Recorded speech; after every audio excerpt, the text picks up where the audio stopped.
नमस्कार मित्रांनो, श्री साई नर्सरी लासूर या चॅनलमध्ये मी सुद्धा मंजारे आपलं सहर्ष स्वागत करतो. तर मित्रांनो, आजच्या व्हिडिओमध्ये आपण पाहणार आहोत की गुलमोहराचे झाड जे आहे, हे झाड लावण्याचे फायदे काय आहे आणि नुकसान काय आहे.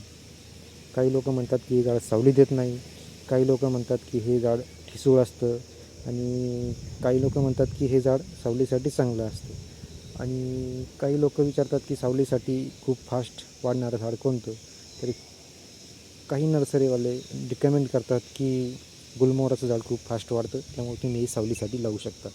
तर मित्रांनो, याच्यामध्ये नेमकं खरं काय आणि खोटं काय ते आपण आजच्या व्हिडिओमध्ये पूर्ण डिस्कस करणार आहोत. त्यामुळे व्हिडिओ शेवटपर्यंत बघा आणि आवडला तर जरूर लाईक करा आणि जर तुम्ही माझ्या चॅनलवर नवीन असाल तर चॅनलला सबस्क्राईब करून बाजूच्या बेल आयकॉनला दाबायला विसरू नका.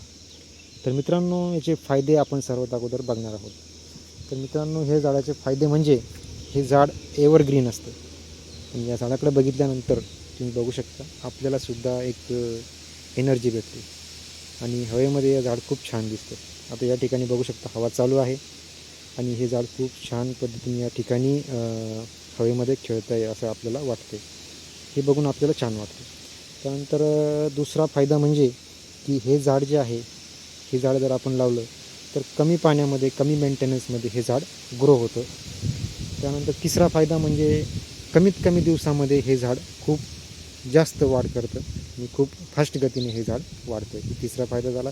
त्यानंतर चौथा फायदा म्हणजे की ह्या झाडाला फुलं येतात आणि फुलं आल्यानंतर हे झाड खूप छान आणि सुंदर दिसतं. त्यानंतर पाचवा फायदा म्हणजे ह्या झाडाचा सावलीसाठी उपयोग होतो. तर मित्रांनो, हा पाचवा फायदा पॉईंट आऊट करा आणि ह्या झाडाचा सावलीसाठी उपयोग होतो. पण काय आहे ते मी तुम्हाला या झाडाच्या नुकसानमध्ये सांगणार आहे. तर या ठिकाणी हवा चालू असल्यामुळे हे पिंपळाचं झाड जे आहे साधारणतः 100 फूट उंचीचं झाड आहे. या पिंपळाच्या पानं जे आहेत ते हवेमुळे या ठिकाणी वाजत आहे. त्यामुळे या व्हिडिओमध्ये तुम्हाला सर्र असा आवाज येत असेल, तर तेवढी काळजी घ्या आणि त्यासाठी मला माफ करा. व्हिडिओमध्ये तुम्हाला थोडं डिस्टर्ब होऊ शकतं त्या आवाजामुळे. तर आता आपण या झाडाचे नुकसान पाहणार आहोत. तर मित्रांनो, हे झाडाचे नुकसान म्हणजे हे झाड थोडं ठिसूळ असतं. तर तुम्ही बऱ्याच वेळेस बघितलं असेल, मोठमोठे जे रस्ते असते त्या रस्त्याच्या कडेला गुलमोहराची मोठी मोठी झाडं आहेत. तर काय होतं की ज्यावेळेस वादळ वगैरे सुटतं किंवा पाऊस खूप जास्त प्रमाणात पडतो, अशा वेळेस त्या झाडांच्या मोठमोठ्या फांद्या तुटून रस्त्यावर पडतात आणि त्यामुळे ट्रॅफिक जाम होते.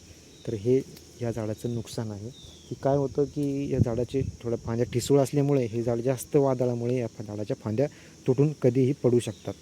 त्यानंतर दुसरं नुकसान म्हणजे हे झाड सावली देत नाही. पण आता तुम्ही म्हणाल पण का? कारण त्याला असं आहे की ज्यावेळेस ह्या झाडाची खरी गरज असते, म्हणजे ज्यावेळेस ह्या झाडाच्या सावलीची खरी गरज असते ते केव्हा असते? उन्हाळ्यामध्ये. आणि त्या उन्हाळ्यामध्येच ह्याची पानं गळून पडतात.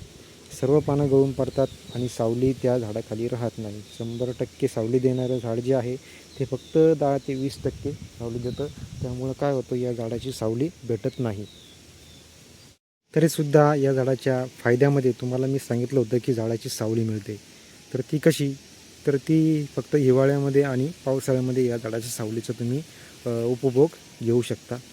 त्यामुळं हे झाड सावलीसाठी चालतं असं मी म्हटलं होतं. तर मित्रांनो, हे झाले या गुलमोहराच्या झाडाचे काही फायदे आणि काही नुकसान.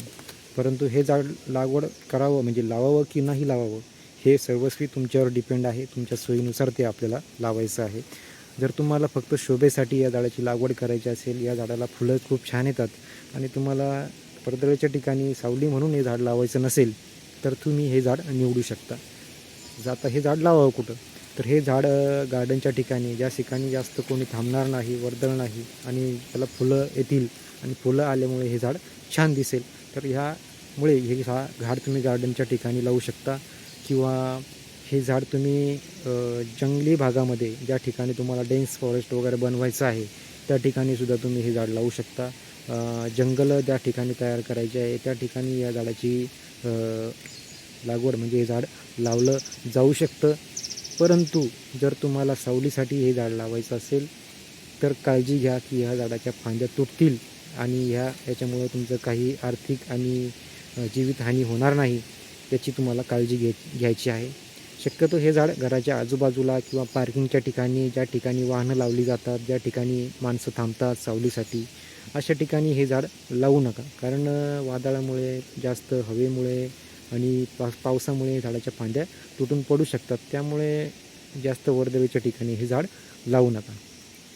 तर मित्रांनो, हा व्हिडिओ कसा वाटला कमेंटमध्ये नक्की सांगा आणि आशा करतो की तुम्हाला या व्हिडिओपासून संपूर्णपणे गुलमोहराचं झाड लावावं की नाही लावावं हे समाधान झालं असेल. तर व्हिडिओ आवडला असेल तर लाईक करा आणि अशाच व्हिडिओ बघण्यासाठी चॅनलला जरूर सबस्क्राईब करा. धन्यवाद.